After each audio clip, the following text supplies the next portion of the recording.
नमस्कार, मैं पंचम प्रकाश और आज क्राइम कनेक्ट पर हनीमून पर हुए एक ऐसी मर्डर की कहानी सुनाऊंगा कि किसी से प्यार और शादी करने से पहले आप 100 बार सोचेंगे। आज जिस हनीमून हत्याकांड की कहानी मैं आपको सुना रहा हूं, वो भारत के 2 अरबपति परिवार से जुड़ा है। बात आज से 14 साल पहले की है। मायानगरी मुंबई में हुई एक रॉयल शादी की काफी चर्चा हुई थी। उस शादी में देश विदेश से गेस्ट आए थे, क्योंकि दूल्हा भारतीय मूल के जाने माने ब्रिटिश बिजनेसमैन श्रियन देवानी था और दुल्हन स्वीडन के बेहद अमीर घराने से ताल्लुक रखने वाली एनी दीवानी थी। दोनों ही देश के बाहर रहते थे, लेकिन शादी उन्होंने भारत में की। पर उनके शादी से ज़्यादा पॉपुलर उनका हनीमून हो जाएगा, ये किसी ने सोचा नहीं था। A woman on honeymoon with her British husband was killed. There's never been any forensic evidence against Duani. We were completely unprepared for what happened. Demand justice against whoever involved in this.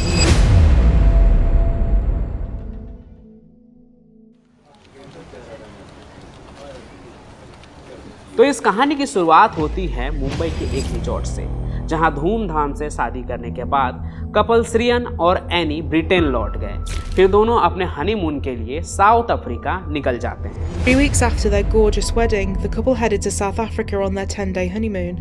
Annie had no idea where they were going, and the whole thing had been planned by Shriyan. कहते हैं honeymoon के लिए ये destination चुनने के लिए दोनों ने अपने नाम का पहला लेटर चुना था और फिर अपने जिंदगी का सबसे खास पल बिताने के लिए घर वालों से दूर साउथ अफ्रीका पहुंच गए।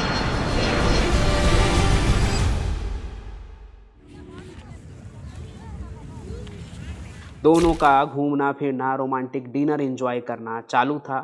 इसी के साथ वो अपने हर पल का अपडेट भी घर पर कॉल कर दिया करते थे।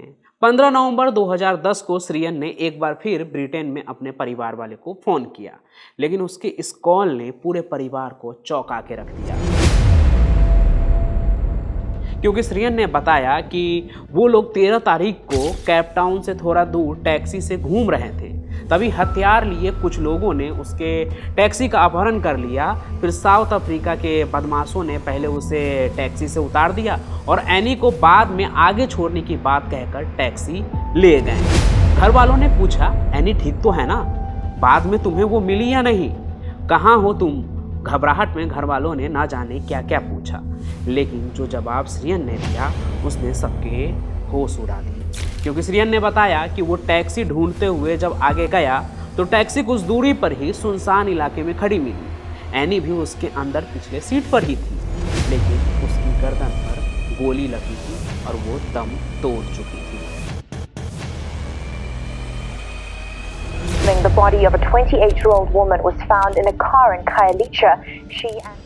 श्रियन और एनी के परिवार के लिए ये खबर किसी सदमे से कम नहीं था, इसलिए आनन फानन में वो भी साउथ अफ्रीका पहुंच गए।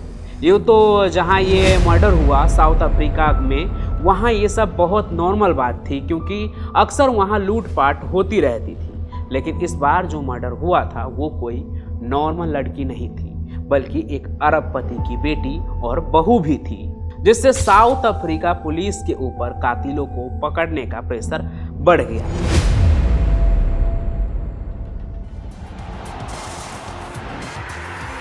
प्रेशर इसलिए भी था क्योंकि उसी साल साउथ अफ्रीका में फीफा वर्ल्ड कप हुआ था और वहां का टूरिज्म अपने जोरों पर था। ऐसे में इस हाई प्रोफाइल केस से वहां के टूरिस्ट की सुरक्षा पर सवाल खड़े होने लगे थे।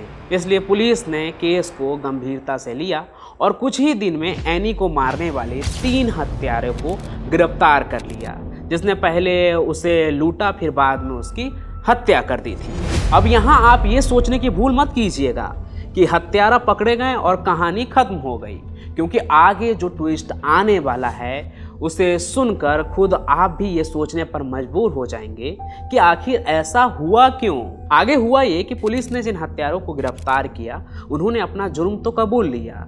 उन्होंने लूटपाट के इरादे से टैक्सी को हाईजैक किया और फिर एनी का कत्ल कर दिया। और उनके इस बयान से भारत समेत ब्रिटेन और अफ्रीका हर जगह एनी के कत्ल की खबरें छप जाती है कि कत्ल की गुत्थी सुलझ गई, एनी के हत्यारे पकड़े गए। लेकिन आगे उन्होंने कुछ ऐसा बता दिया जिस पर किसी को विश्वास ही नहीं हो रहा था कि एनी का कत्ल उन्होंने उसके पति श्रियन के कहने पर किया था। ये बात हत्यारों ने बताया। लेकिन ऐसा पॉसिबल कैसे था, क्योंकि दोनों शादी से पहले ही एक दूसरे को जान गए थे। शादी होने से पहले वो साथ में खूब मिल चुके थे, साथ में घूम चुके थे। अगर शादी उनके मर्जी से नहीं होती तो उन दोनों को पता होता, घर वालों को भी पता होता। ऊपर से वो पढ़े लिखे भी थे, खुद एक दूसरे को बता देते कि उन्हें ये शादी नहीं करनी। अगर उसको मारना ही होता बीवी को तो वो शादी करके हनीमून पर क्यों आता। अब देखिए, ऐसे सवाल तो बहुत थे, लेकिन आगे कुछ ऐसी बातें भी सामने आए जिससे ये हनीमून मर्डर और भी उलझता चला गया। सवाल कई थे जिसके पीछे भागते हुए पुलिस की सबकी सुई श्रियन पर जा रही थी और उसे पुख्ता करने वाले सबूत भी हाथ लगने शुरू हो गए थे। पुलिस के सामने सबसे बड़ा सवाल था कि आखिर कत्ल की रात कपल घूमने के लिए जो वेन्यू अचानक से वो क्यों बदल दिया। दरअसल कपल ने पहले रॉयल डिनर पर जाने का प्लान बनाया था। इसके लिए कैब ड्राइवर को भी टाइम दे दिया गया था, लेकिन थोड़ी देर बाद प्लान बदला और कपल ने तय किया कि डिनर की जगह वो घूमने जाएंगे। फिर टैक्सी ड्राइवर उस जगह से टैक्सी ले जाता है जहां साउथ अफ्रीका के लोग भी घूमने जाने की नहीं सोचेंगे, क्योंकि उस इलाके से सबसे ज़्यादा अपहरण लूट के मामले सामने आए थे। सभी लोकल इस बात को जानते थे, फिर भी टैक्सी ड्राइवर ने उन्हें उसी रास्ते पर क्यों ले गए। आगे जांच में ये बात भी सामने आई कि श्रियन ने होटल में ही टैक्सी ड्राइवर को अलग से जाकर कुछ बात की थी और उसे पैसे भी दिए थे, और ये सब चीज़ सीसीटीवी में कैद भी हो गया। मतलब ये था कि श्रियन के प्लान के मुताबिक ही सब कुछ हो रहा था। ऐसे ना जाने और भी कई सवाल थे। जांच शुरू हुई और अब श्रियन भी एनी के कत्ल का आरोपी था। मतलब ये था कि सब कुछ श्रियन के प्लान के मुताबिक ही हुआ था, और दोनों देशों के लोग ये जानना चाह रहे थे कि क्या वाकई में श्रियन अपनी पत्नी एनी का कातिल है या फिर उसे फंसाया जा रहा है। और अगर यह सच में कातिल है तो आखिर ऐसी क्या बात हो गई कि उसने एनी को हनीमून पर ही जाकर मार दिया। इन सभी सवालों का श्रियन के पास एक ही जवाब था कि उसने कुछ भी नहीं किया है। इस आरोप से बचने के लिए ब्रिटेन के कोर्ट में याचिका भी उसने डाली। वहां सुनवाई होती रही, लेकिन बाद में बतौर आरोपी प्रत्यर्पण करके उसे साउथ अफ्रीका ले आया गया, क्योंकि कत्ल तो वहीं हुआ था। जिसके बाद साउथ अफ्रीका में भी लंबे समय तक ट्रायल चलता रहा। फिर एक दिन अंत में श्रियन ने कुछ ऐसे खुलासे किए जिससे एनी के परिवार वाले टूट गए और सोचने लगे कि काश उन्होंने अपनी बेटी की शादी श्रियन के साथ की ही ना होती, उससे कोई रिश्ता ही ना होता, तो आज ये सब कुछ नहीं हुआ होता। श्रियन ने बताया कि उसके और एनी के बीच सब कुछ ठीक नहीं चल रहा था। हनीमून पीरियड पर ही दोनों के बीच में झगड़े शुरू हो गए थे, क्योंकि उन दोनों के बीच कोई तीसरा आ गया था, जिस वजह से एनी के अपहरण और कत्ल के एक दिन पहले रेस्टोरेंट में भी उन दोनों का झगड़ा हुआ था किसी तीसरे को लेकर। अब इस तीसरे को आप एनी का बॉयफ्रेंड या फिर श्रियन की कोई गर्लफ्रेंड समझने की भूल मत कीजिएगा, क्योंकि ये रिश्ता कुछ और ही था, जिससे एनी बिल्कुल भी खुश नहीं थी। दरअसल हनीमून पर कत्ल से एक दिन पहले एनी और श्रियन के बीच झगड़ा हुआ।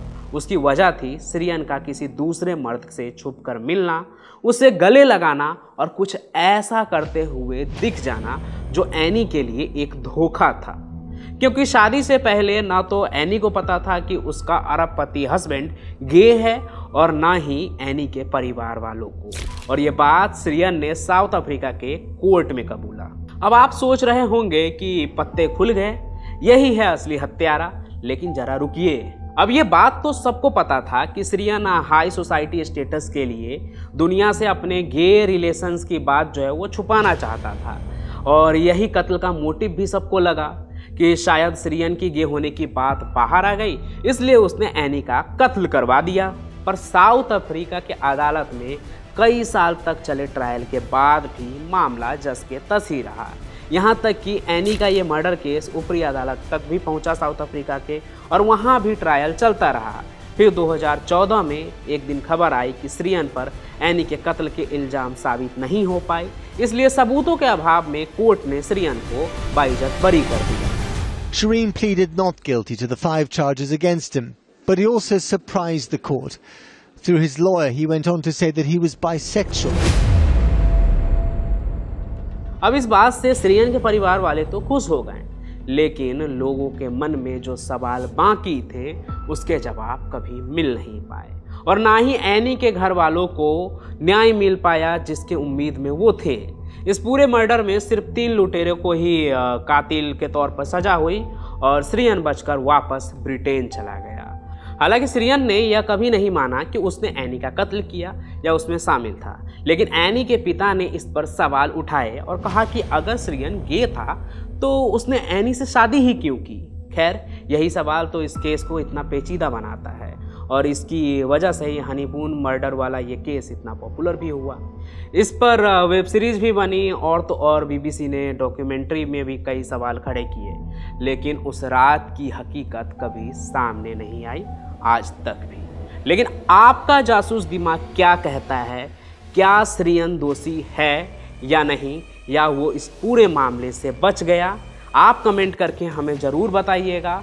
बाकी हर रात 8 बजे क्राइम की एक चौंका देने वाली कहानी देखते रहिए क्राइम कनेक्ट पर, सिर्फ और सिर्फ मेरे साथ। मैं फिर मिलूंगा नए सफ़र में, तब तक के लिए धन्यवाद।